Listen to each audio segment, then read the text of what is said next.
Hello my friends, welcome back. Today we travel far back in time. We go to a world of empires. We go to a world of war. Imagine a young boy. He stands before an altar. His father watches him closely. The boy raises his hand. He makes a vow. A vow of fire. A vow of revenge. Who was this boy? What promise could shape an entire empire's fate? His name was Hannibal Barca. If you love stories like this, give this video a like. Subscribe if you are new, my friends.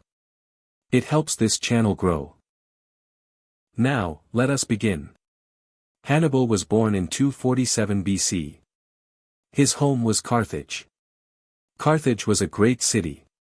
It sat on the coast of North Africa. It was rich. It was proud. It was powerful. But Carthage had an enemy. That enemy was Rome. Rome and Carthage both wanted the same thing. They wanted control. Control of trade. Control of the sea. Control of power. This rivalry led to war. We call it the First Punic War. Carthage lost that war. It lost land. It lost pride. It lost ships. Hannibal's father was a general. His name was Hannibal Barca. Hamilcar hated Rome. He hated this defeat. He carried this anger like a wound. One day, Hamilcar took young Hannibal to a temple. He told his son to swear an oath. Swear eternal hatred of Rome. Hannibal swore it. He was just a boy. But that oath would guide his whole life. Power. Revenge. Destiny. These three words will follow Hannibal everywhere. He grew up in army camps. He grew up among soldiers. He learned to ride. He learned to fight. He learned to lead. He was clever. He was fearless. He was determined.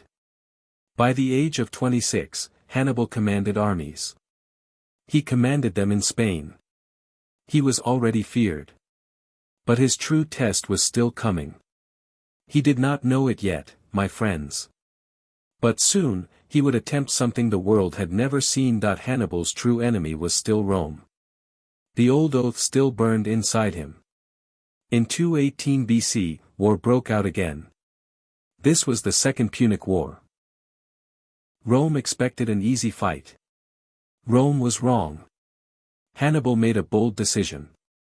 He would not wait for Rome to attack Carthage.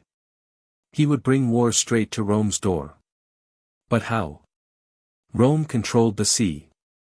Carthage's navy was weak now. So Hannibal chose a different path. A path no one expected. He decided to cross the Alps. Think about this, my friends. The Alps are massive mountains. They are covered in snow. They are filled with danger.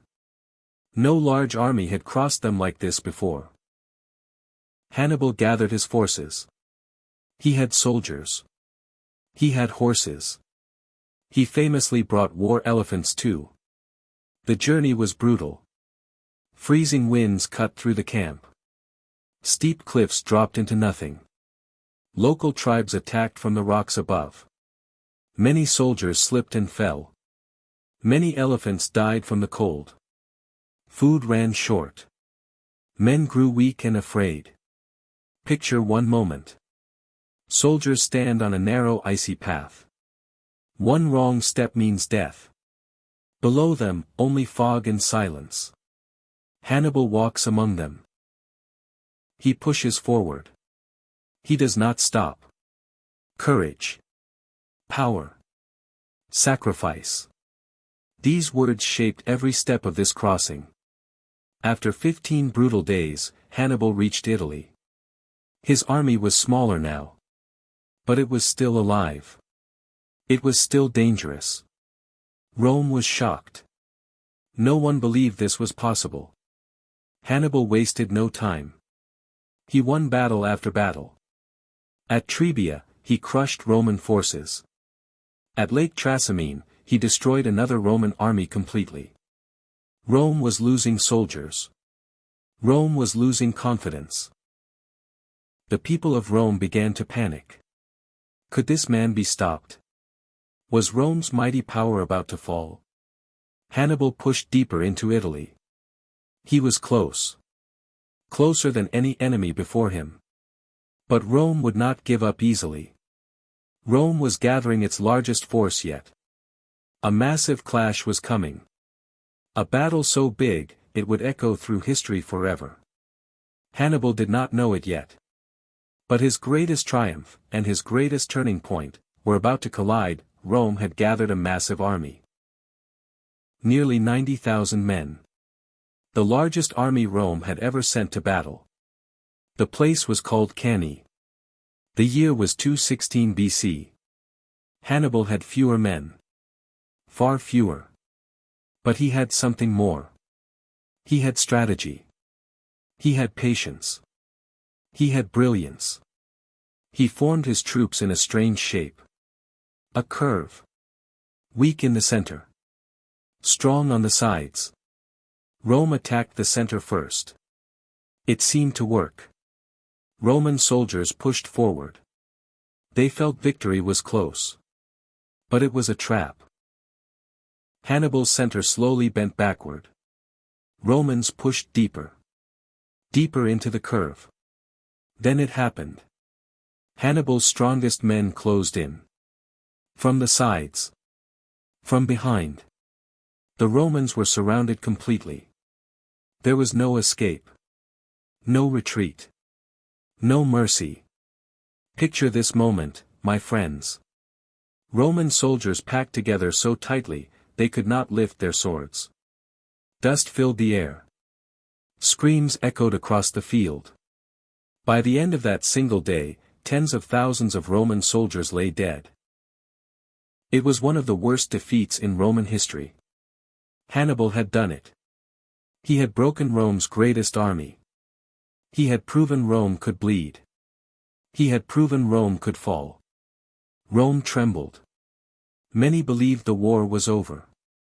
Many believed Carthage had won. But Hannibal made a fateful choice. He did not march on Rome itself.